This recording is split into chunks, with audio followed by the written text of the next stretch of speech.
Hey folks, Matthew Weiss here, WeissAdvice.com and Weiss Advice here on YouTube. Look, I'm going to apologize in advance because I want to do this in one take and I might get a little bit rambly, but I promise that everything that I'm saying is going to be important. I want to talk about... So the main concept that I'm going to talk about here is glue versus separation and clarity, but there's sort of a deeper underlying concept here. So separation and clarity, what is that? That is when we can discreetly hear every independent element. We can identify the guitar, we can identify the, electric and acoustic, and the piano, and the snare, and the kick, and the bass, and we hear them all distinctly. And if we want to focus in on one, we don't have trouble finding it. This is a pretty important concept in mixing, and there are certain engineers who are really, really excellent at doing that. Serban Ghenea is probably the most famous example. Excellent separation and clarity. Glue is kind of the opposite. It's when things kind of blur together and run together and connect. And I think it's a somewhat undersold idea. Glue, a really quintessential example of this is like if you're listening to an orchestra.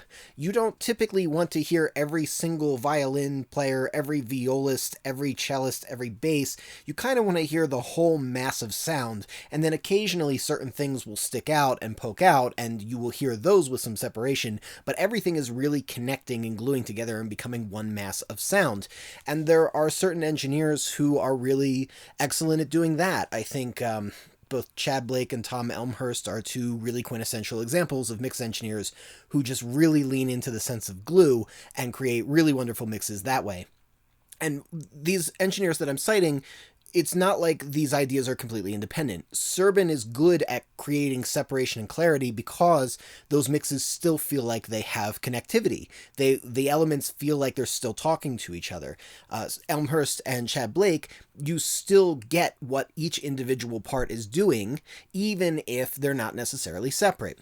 The reason why I'm rambling and bringing all of this stuff up is because of a major flaw in music production education, and one that I'm consistently seeking to remedy, and really where Weiss Advice came from, and that is you get to decide what kind of mix engineer you want to be. Maybe you favor clarity and separation because the production that you like to work on requires that in order to communicate what it needs to communicate. Maybe you're really much more in favor of glue and you like things when they mesh together. And there are everything in between, and cases where you might prefer one thing and cases where you might prefer another. But the bottom line is there isn't necessarily a single target to hit. You get to decide how to be you. And watching static tutorials, even this one, for example, I'm gonna show you what I do, but that might not be what you want to do. And that's okay. Ideally, what we should be learning how to do is become the best you want to be. And I say all that basically to say this. I am not an engineer who prefers a lot of separation and clarity in my mixes. I like it when things talk to each other. I like it when things blur together. I like it where sometimes you can identify elements, but sometimes maybe you can't. And I like connected mixes. That's my personal aesthetic. So I'm going to get into an example of creating that in a number of different ways that kind of calls upon what we were talking about yesterday when we were deciding what the intention of a record was and some of the things that we like about a record. So one of the things that I mentioned that I really like about this production that I'm about to play here is that there are different parts that are kind of communicating and coming up and talking about themselves and kind of introducing themselves through the course of this introduction. And I really like how the melody lines are kind of giving us these kind of like theme and reply lines. And I want to keep playing those up in the appropriate places.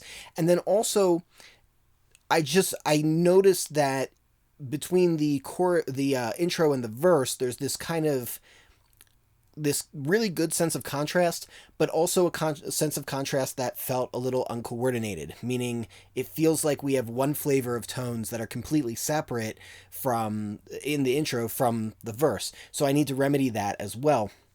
And so that's what we're going to be focusing on today, and it's going to keep coming back to this idea of glue versus clarity. So one of the things that I've done here is as each certain part, we've got a piano part, we've got a lead bell, we've got this square lead that kind of colors the bell, we've got an acoustic guitar, and we've got electric guitar parts. As certain parts give me certain voicings, I'm doing clip gain here. You can kind of see it. I'll blow this up, for example. You'll see that this clip right here is 4 dB louder than this clip over here. And I'm doing these kind of clip gains all over the place because certain phrases, I just want them to come up and be louder. So I want to play this down, and so this is with no effects, but it does have the clip gain going on.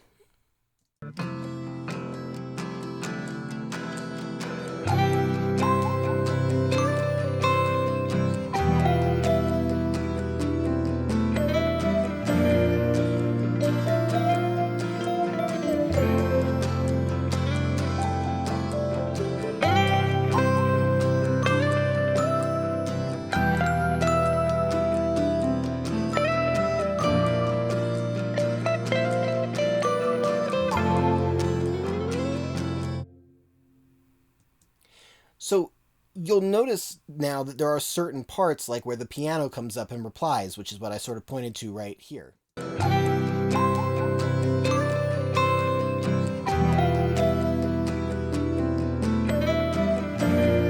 Right, we hear that little piano fill kind of come in there, and there's little subtler examples all over the place where I'm like bringing up this square lead. And one of the reasons why I'm doing that in all these various different places is because, to me, there's this whole image of, I talked about this song kind of reminding me of like a teenage road trip movie where, like, you know, four friends get into the car and they just go somewhere. And we kind of have those characters here. You know, we've got the piano as one character, we've got the square lead as kind of one character, the bell is another character, and then the electric guitars are another character. So those are our four characters, and then the acoustic guitar underneath all of it is the car, right? So, and the car is kind of a character, so there's even one place where I'm actually bringing up the car, like right over here.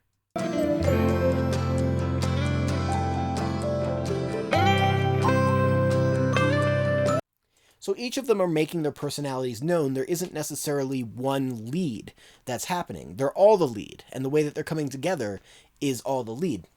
Now, when we jump into the verse, it becomes a lot more, like, these are all very clean sounds, but then as soon as we get into the verse, let me pull open these, we get this.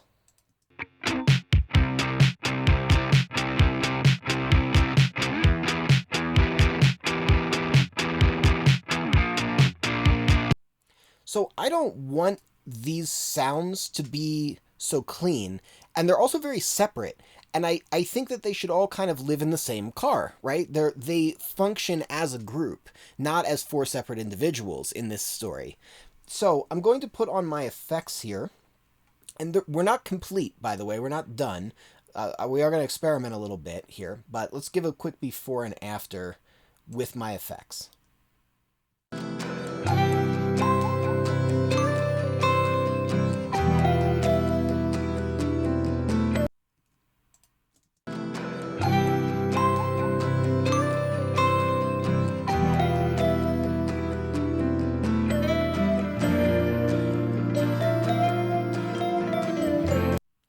So you'll notice that there is a distinct tone change, although I haven't made anything louder. I should point that out. Those are pretty level matched. Let's do it again one more time.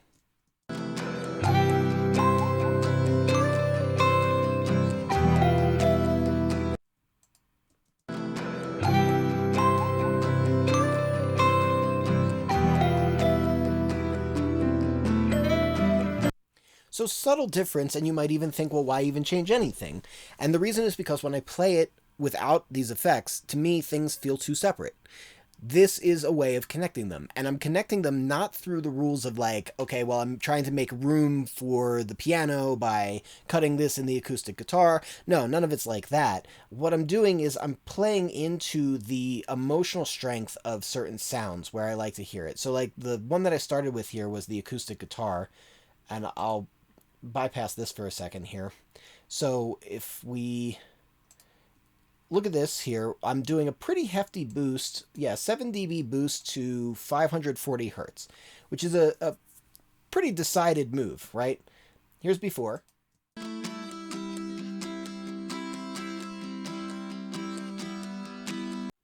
Here's after.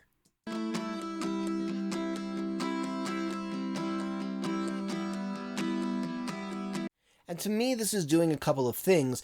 First, it's allowing me to get along with these pianos a little bit better. So let's do a quick little before and after with the pianos in.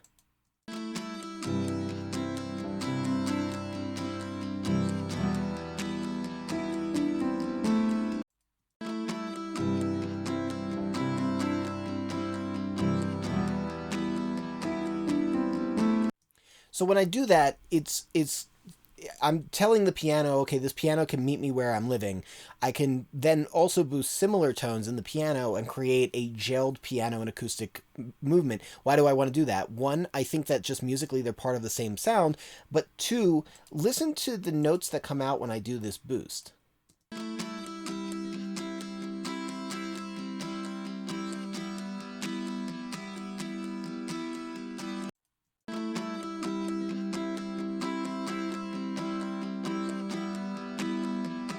You notice that chord change to the minor chord somehow just seems to become a little bit more pronounced? Well, that's kind of important. When I'm creating this kind of like this coming of age story, a coming of age story is always underpinned by the conversation between hope and melancholy. We're sad of the youth that we're leaving behind, but we're hopeful for the future of our lives that we're heading into. And so making sure that that melancholy sticks as an underpinning, I think is really important. We can contrast that later by the very whimsical square lead that shows up. Right? That's kind of humor. That's our goofy friend. There's always one in the road trip stories. And then there's also this bell.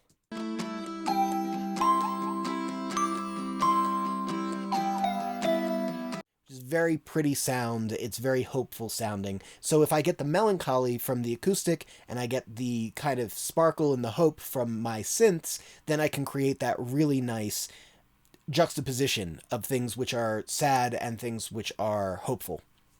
And I think that that's really important, that not just happens through the music, but connects sonically. So if these things are too separate, then we are going to lose that juxtaposition, and what we're going to get is an even bigger sense of contrast, which I don't think that we need. So now, if I go into the pianos, I can pop on over, turn my effects on. Let's do that. And now let's make a couple little EQ tweaks real fast.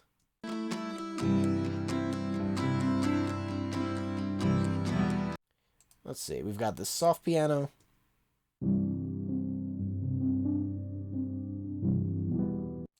Alright, and a bright piano.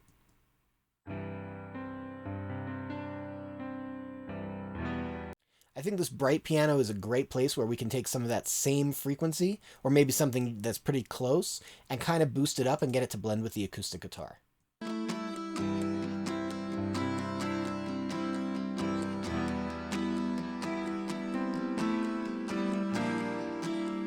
So maybe like a hair lower. Maybe let's try like 450, something like that.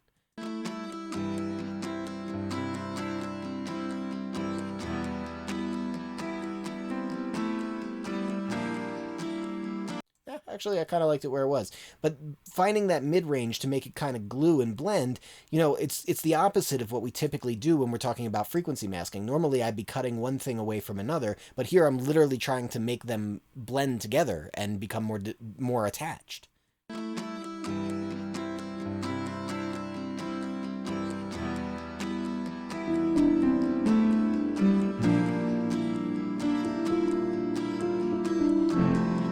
I think we can also do a little change of the levels here. I think that this soft piano can come down a hair, and this bright piano can come up a hair.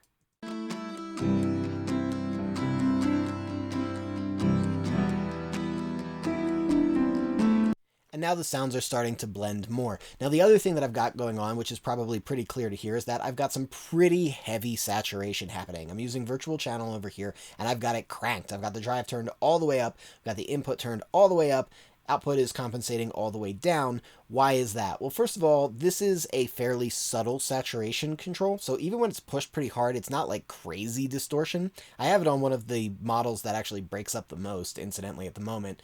And it's because when we get into the actual verse section, we have a lot of really audible distortion. So I want to make sure that there's some kind of a complementary distortion that makes it feel like even though these are contrasting sections, they still connect and they still glue. We're going back into that connectivity, all right? So let's do this in real time here. Let's pick a distortion out, because I think that this is a really strong example. The first tutorial I did for Weiss Advice was mixing with emotion. And this everything I've been talking about is prime example of what that means and what that is. But here what we're going to do is we're going to choose different saturation curves, listen to them, and we're going to allow ourselves to hear the emotion that they bring out and try and feel that out and use that as our barometer, because in truth, any of these 6 settings that come on this virtual channel all sound good. They just sound good for different reasons. So I kind of want to play them all and make my decision based on what's going to give me this feeling of the juxtaposition between melancholy and hope the most. What's going to speak to the intention of the song? That's going to tell me what's right or wrong. All right, so we're starting on the RC tube. I'm starting here because I kind of already know that this is not the one that I want.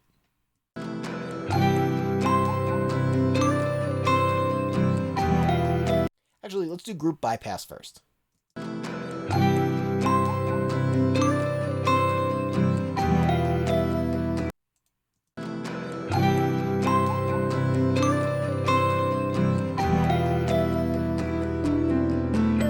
This is kind of giving me something square wave-ish. It's a little fuzzy. I don't think that it's doing it right. But let's move over to this little trident symbol here.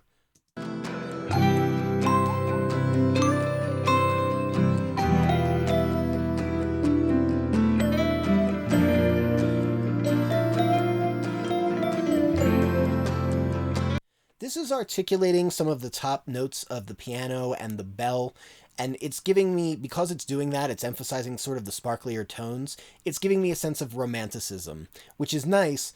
I'm not convinced that's what we want here. Let's do Brit N.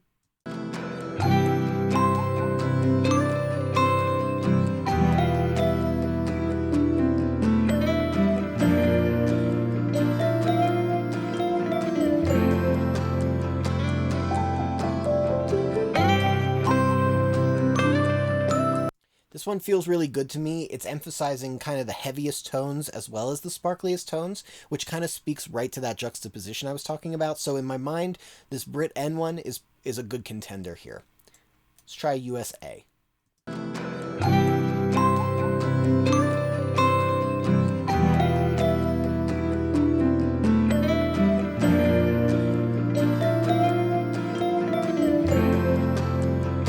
So this to me is emphasizing the bells, the top end, but in a very pretty sparkly way, where the trident is a little bit more forward and assertive.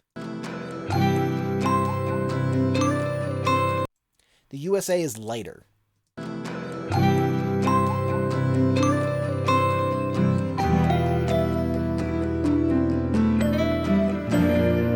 It has a very sunrisey kind of feel to it. I like it, but I don't like it for this.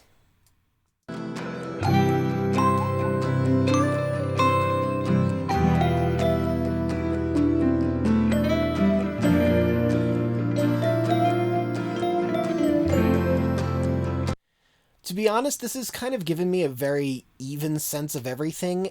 To me, it feels a little bit too neutral sitting, and so I'm not sure that this is one that I particularly love for this. I want something that's going to give me something a little more pronounced.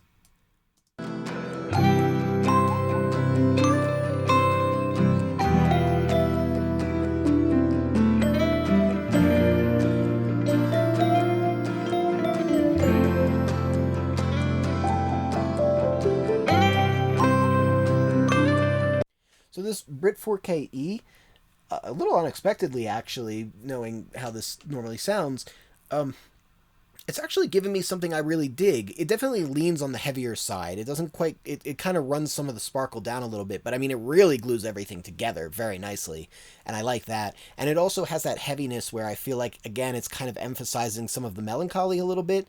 There's something about this that I'm really tempted to go with. the next little check I want to do is just to kind of go between these again, but listening to where the verse ends up.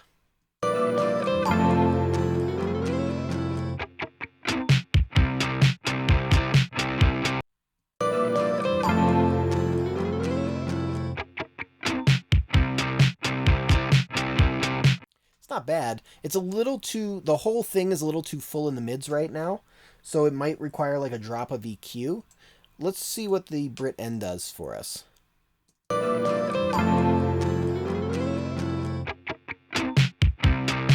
play it from a little earlier too.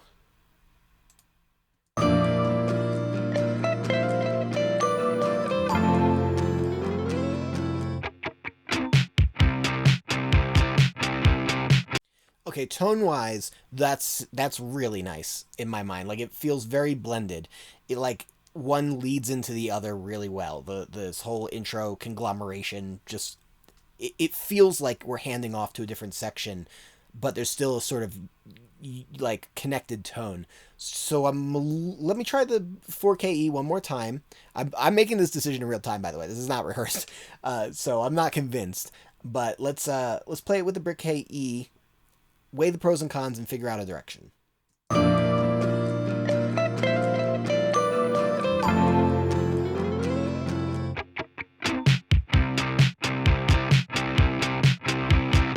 That to me did not feel as connected.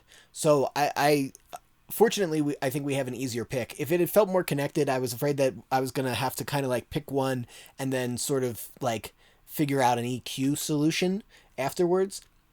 But this has kind of, to me, feels a little obvious.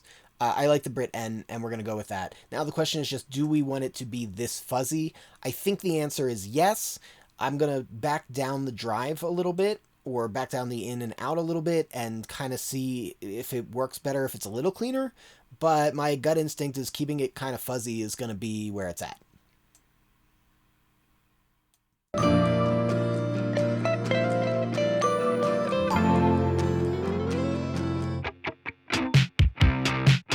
Loses personality.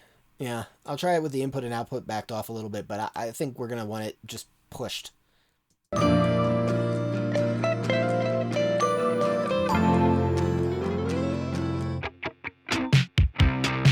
Yeah, let's push it a little more.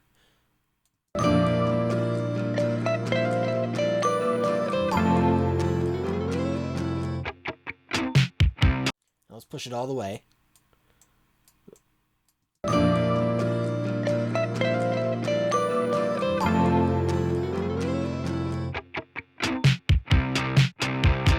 So I think of all that, the only thing is when it's pushed all the way, there's a little bit of fuzz that shows up particularly on the lows, like the low end of this, that I think kind of overblows it and doesn't make it gel quite as well than if I, as opposed to if I back it off just a little bit. So let's try this maybe.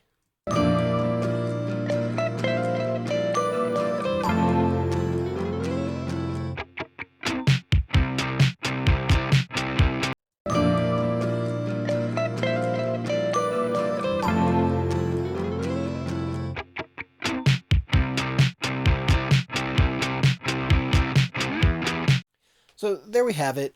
Kind of a weird lesson, but I hope that as you are listening to this, maybe at times, maybe not necessarily just this one, but in general, if you're listening to some of my tutorials, you know, sometimes a comment will show up in the comment section where somebody will say like, you know, I actually heard it this way. And I hope that there's times where those things are occurring to you. I hope that, you know, as you're watching this stuff, you're not just finding yourself steadily agreeing. Like, you might have heard that and been like, that still feels like a little weirdly fuzzy to me. Or you might have said, like, actually, the distortion really needs to be more pronounced. Or you really do need to get in there with an EQ and maybe kind of make it a little less lush to make it blend with where the verse is going to go more, or maybe even the opposite, you know, like maybe play up the contrast a little bit more, make it a little more lush feeling so that there's really a very stark contrast. You know, all of those are potentially correct thoughts, and I hope that you're having them, even if it's not the thoughts that I'm necessarily having. Because I do want you to have your own unique identity as a producer and an engineer, not just be kind of copying what I'm doing. this is very much like the seed of where Weiss Advice came from. It was the idea of like trying to create something where when you join, it's interactive. There's a Discord so we can discuss things. There's webinars so we can talk, and it can go back and forth so that it doesn't have to be just my ideas and me doing what I do, but it can also be an exploration of your ideas. Okay, I'm going to wrap up there because I think this has been rambly enough. But I think there's good stuff in there. If you dig this video, hit the like button. If you want to catch more videos like this, click subscribe with the bell notification so you get notified, you don't miss the videos.